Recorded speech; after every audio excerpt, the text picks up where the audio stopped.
Naisip niyo na ba, kapag ang isang tao ay namatay bilang martir dahil sa pananampalataya, kailan sila muling mabubuhay?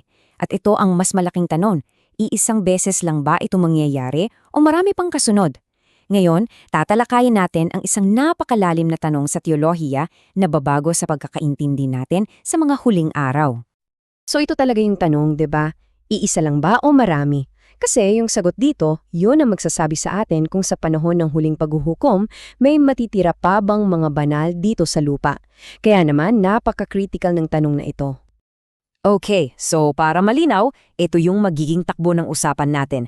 Uunahin nating alamin yung mismong argumento. Tapos, dadaanan natin yung mga importanteng termino para lahat tayo on the same page.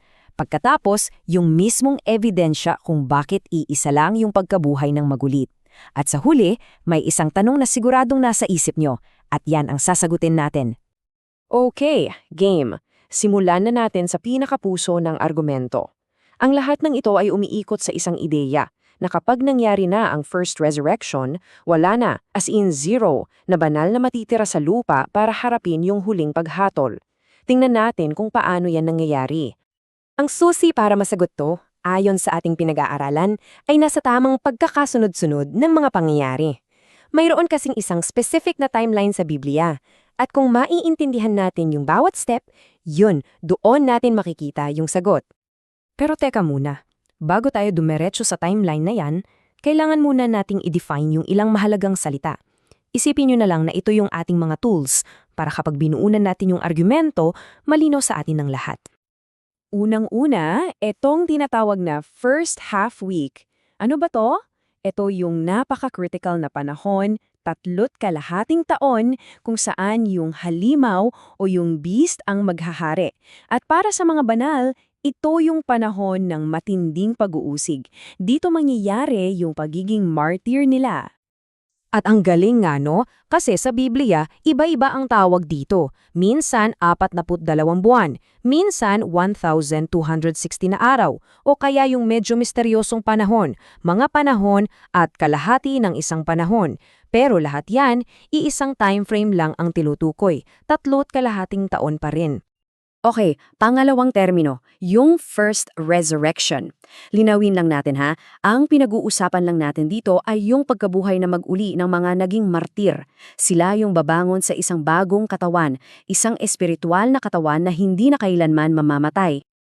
Ayan! So, ngayong alam na natin yung mga key terms, i-connect na natin yung mga dots. Ito na yung mismong chronological argument kung bakit sinasabing iisang beses lang dapat mangyari ang first resurrection. Ito yung sequence na sinasabing hindi pwedeng magbago. Una, sa first half week, magkakaroon ng mga martir. Pangalawa, kapag naabot na yung itinakdang bilang ng mga martir, tutunog yung ikapitong trompeta at sila ay bubuhayin muli at dadalhin sa himpapawid. At pangatlo, dahil wala na sila sa lupa, saka palang ibubuhos ang 7 salot bilang hatol sa mga naiwan. Nakita niyo yung pattern? Nangyayari ang resurrection bago pa yung final judgment. At dito nakasalalay yung buong punto. Sa sandali ang mga saksing martir ay madala na sa himpapawid. Ang mga sumasamba na lamang sa alimaw ang matitira. So ang logic, napakasimple lang. Kung wala nang banal na pwedeng maging martir sa lupa, paanong magkakaroon ng pangalawang batch ng resurrection para sa mga martir? Imposible, diba? Okay, so naintindihan na natin kung paano ito nangyayari base sa timeline. Ang tanong ngayon, bakit? Bakit kailangang isang beses lang? Kasi lumalabas na hindi lang ito tungkol sa pagkakasunod-sunod, may mas malalim pa palang dahilan. Kasi ayon sa source, itong first resurrection may 4 na malalaking layunin yan. Una, pinapatunayan nito na kayang sundin ang utos ng Diyos, kahit kamatayan pa ang kapalit. Pangalawa, pinapakita nito na makatarungan ang Diyos. Pangatlo, tinatanggal nito ang lahat ng duda tungkol sa kabutihan niya bago simulan ang huling paghatol. At pang-apat, ito yung nagiging basehan ng paghatol sa mundo. Kaya ayon, isang event lang. Kasi pag hinati mo, parang nawawala yung bigat, yung cosmic significance niya. Isang malaking event para tapusin ang isang mahalagang yugto sa plano ng Diyos. Okay, pero siguro iniisip nyo. Teka, kung wala nang banal sa lupa, sino yung mga tao na nababanggit sa 1,000-year kingdom o millennial kingdom? Good question. May dalawang posibleng sagot dyan na tinalakay. Yung una, Baka may mga banal na kahit paano ay nakaligtas. Pero yung source natin, hindi sang-ayon dito. Yung pangalawa, na mas sinusuportahan ng argumento, ay mga kaluluwa raw ito mula sa paraiso na binuhay muli sa mga pansamantalang katawan para masubok din ang kanilang pananampalataya. Pero ito yung moment ika nga.